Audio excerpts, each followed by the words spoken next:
ज़ाहिर है आप दरख्वास्त गुजार के वकील थे कि इंतखाबात मुल्क में एक ही वक्त पर हों। आज आप समझते हैं कि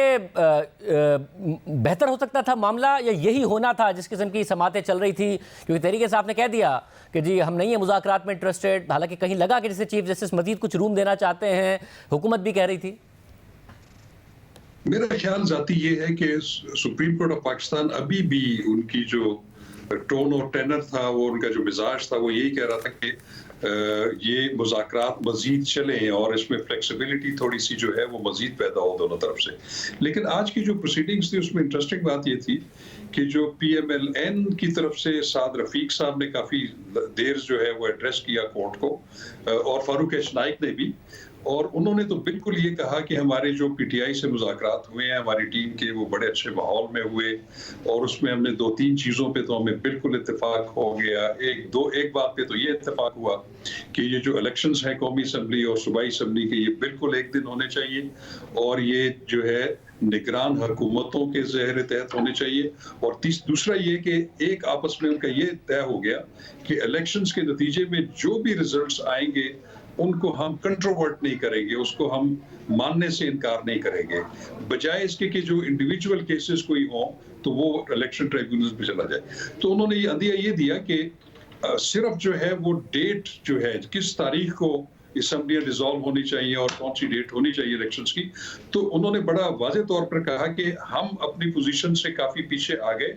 और PTI से भी हम ये तवक्को करते हैं, और उन्होंने कहा कि अभी भी गुंजाइश मौजूद है। लेकिन उसके बाद फिर हम ये महसूस कर रहे थे कि शायद PTI जो है वो भी रिस्पॉन्ड करेगी इस तरीके से। लेकिन शाह महमूद कुरैशी साहब जो हैं वो जब आए और उन्होंने फिर एक लंबी वहाँ पे तमहीद बांधी और सब कुछ, लेकिन एंड पे जब चीफ जस्टिस साहब ने उनसे पूछा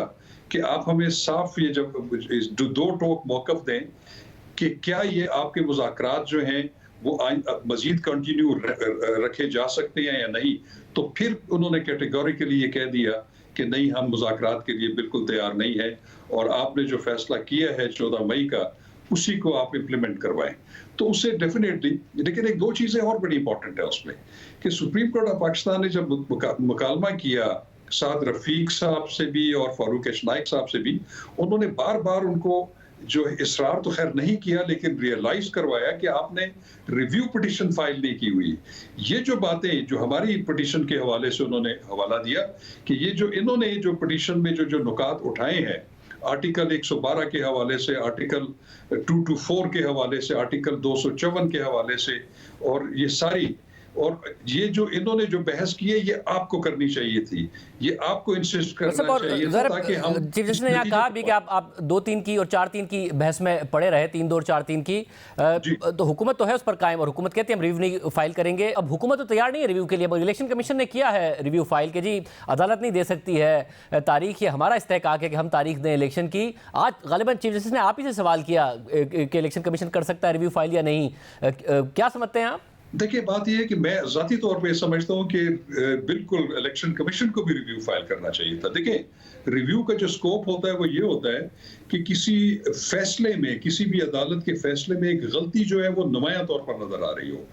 error floating on the surface of the record. तो मैं ये समझता हूं कि दोनों तरफ से, हुकूमत का भी अगर ये मौक़िफ़ था, मैंने कोर्ट में भी ये कहा कि अगर वो ये समझते हैं कि ये 3-4 से पिटीशंस खारिज हो चुकी हैं और अदालत ने गलत फैसला किया है तो ये एरर है ना, तो आप इसको एजिटेट करें रिव्यू पिटीशन में, वो उन्होंने नहीं किया। इलेक्शन कमीशन के बारे में मैं समझता हूं कि वो मेरे से सवाल किया कि इनका क्या लोकस स्टैंडाई है। मैं ये समझता हूं कि लोकस स्टैंडाई उनका है। उसकी वजह ये है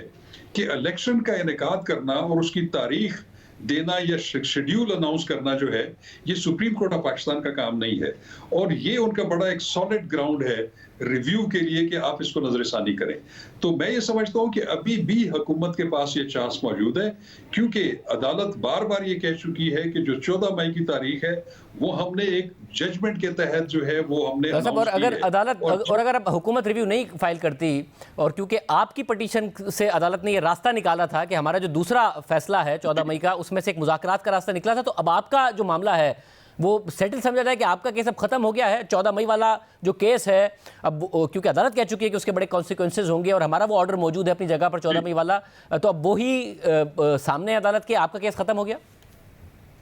जी, मैं ये समझता हूँ कि उसमें मैंने फिर जो उनसे इस्तदा ये की, हमने कहा जी चूँकि हमने बहुत इम्पोर्टेंट आईनी और कानूनी नुकात जो हैं वो सामने लेके आए हैं, जिनका एड्रेस करना ज़रूरी है। देखिए, उसमें एक दिन असेंबलियों के इलेक्शन होना नहीं थे। उसमें हमने ये भी कहा था कि जो सेंसस हो रहा है ये अभी नया और ये जो मर्दमशुमारी हो रही है, अगर ये हो गई और ये नोटिफ़ाई हो गई और ये पंजाब और केपीके के इलेक्शंस पहले हो गए, तो जो केपीके और पंजाब के इलेक्शंस होंगे सूबाई असेंबलियों के, वो 2017 की मर्दमशुमारी के नतीजे में होंगे। जबकि अक्टूबर में 2 असेंबलियों के और कौमी असेंबली के जो है, वो नई मर्दमशुमारी के उसके तहत होंगे, वो भी एक इम्बैलेंस हो जाएगा। क्योंकि नई मर्दमशुमारी के बाद कौमी असेंबली की जो नशिस्तें हैं, उनकी रिकम्पोजिशन होती है। तो ये भी हमने उसमें उठाया था, उसके साथ-साथ के हम मुतहम्मिल नहीं हो सकते 1 साल में 2 इलेक्शंस। पाकिस्तान वैसे भी बहुत ज़्यादा इक़्तिसादी मुश्किलात का शिकार है। और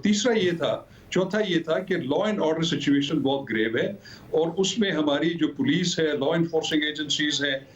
पैरामिलिट्री फोर्सेस, आर्मी को हम 2 दफ़ा डिप्लॉय नहीं कर सकते। क्योंकि already law and order situation की वजह से बॉर्डर्स पे हमारी आर्मी जो है वो डिप्लॉयड है। तो इसको उन्होंने बड़ा अप्रिशिएट किया, पॉलिटिकल पार्टीज ने भी अप्रिशिएट किया।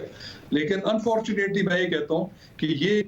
पॉलिटिशियंस की नाकामी है कि वो किसी नतीजे पर नहीं पहुंच सके। उसमें कौन ज्यादा कसूरवार है, उसका फैसला अवाम ने करना है और तारीख करेगी।